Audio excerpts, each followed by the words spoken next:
Good afternoon po mga ka-rewinder. May bagong rewind na naman tayo na motor ng electric fan.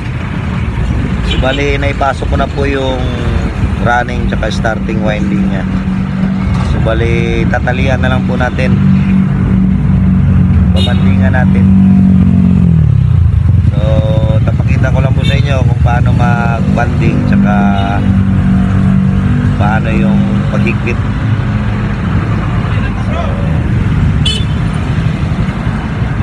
So yan po mga ka-rewinder, isa na natin.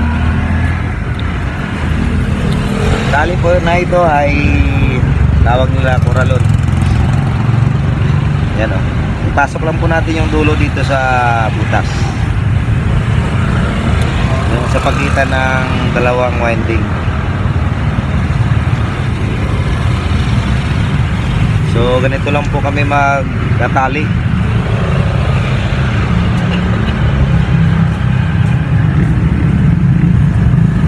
Yan. Tapos higpitan. Tapos pasok ulit.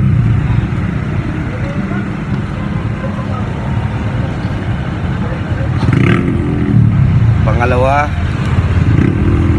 Tapos iikot lang ito ng isang beses dito sa kabila. Ayan o.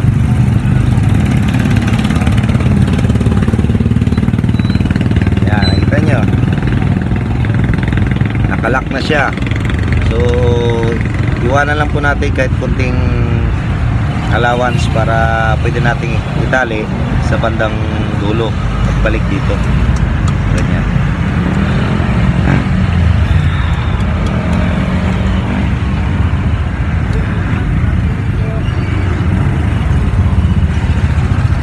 Tapos pasok ulit, hila.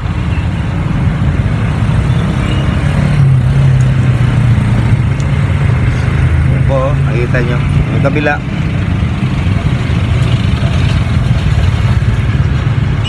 So naka-arrange po siya.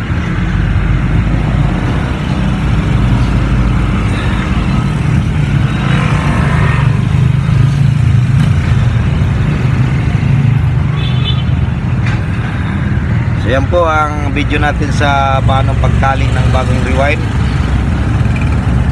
ng motor ng electric fan o stator. So bali may 8 terminal po ito. Yan. Itatap natin to. So bali dito tayo kukuha ng speed nya dito. Ito naman ay ang running winding nya, saan yung running capacitor o common capacitor. Yan, para pantay. Katapos po nating bandingan ito, tsaka na natin itatap lahat ito, and then doon natin malalaman kung saan yung 1, 2, 3 tsaka yung common capacitor tsaka line 1. So sa next video po mga ka-rewinder, salamat po sa panonood. So ito na po yung last na natalian natin dito. Ito po yung panguli, itong side na ito. So dito naman natin itatali yung dulo nito.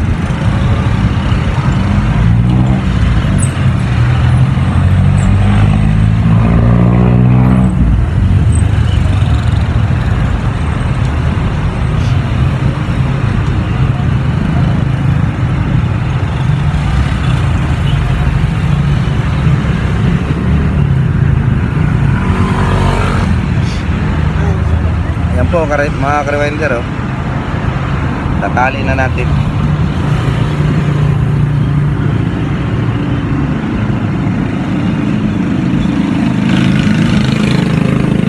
Tapos putulan natin. Yun, tapos na. Tsaka na natin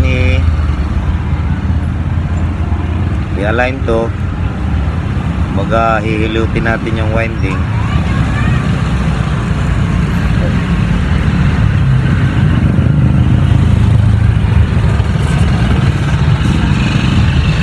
Po mga ka-rewender, natapos na nating bandingan. Sa next video po yung pag-tap natin tsaka paglagay natin ng terminal wire. Salamat po sa panonood.